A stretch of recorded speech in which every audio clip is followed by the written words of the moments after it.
চীনা পণ্যে 10% শুল্ক কমালেন ট্রাম্প।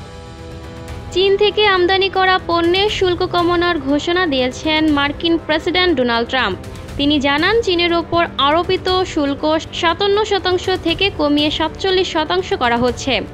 বিরল খনিজ সম্পর্কিত ইস্যুটিও সমাধান হয়েছে বলে জানিয়েছেন ট্রাম্প।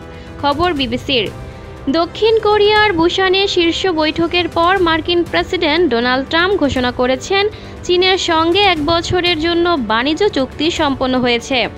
এই চুক্তি স্বয়ংক্রিয়ভাবে নবায়ন হবে বলেও জানিয়েছেন তিনি। ট্রাম্প স্পষ্ট ভাষায় বলেন, আমাদের চুক্তি হয়ে গেছে। ট্রাম্প জানান, চীনের ওপর আরোপিত শুল্ক 57% থেকে কমিয়ে 47% করা হচ্ছে।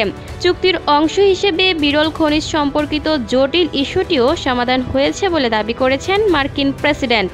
বৈঠকের পর ট্রাম্প বলেন, চীনের প্রেসিডেন্টের সাথে তার চমৎকার আলোচনা হয়েছে। দক্ষিণ কোরিয়া থেকে দেশে ফেরার সময় এয়ারফোর্স ওয়ানে সাংবাদিকদের তিনি এসব কথা বলেন। আমরা অনেক গুরুত্বপূর্ণ বিষয়ে সিদ্ধান্তে পৌঁছেছি এবং কিছুক্ষণের মধ্যেই সেগুলো আপনাদের জানানো হবে।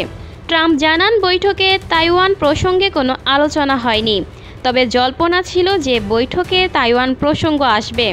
এছাড়া ইউক্রেন যুদ্ধ নিয়ে শি জিনপিংয়ের সাথে কাজ করবেন বলে জানিয়েছেন তিনি।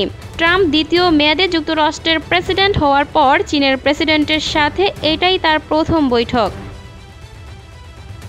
Lucky Akter, people voice television, Dhaka.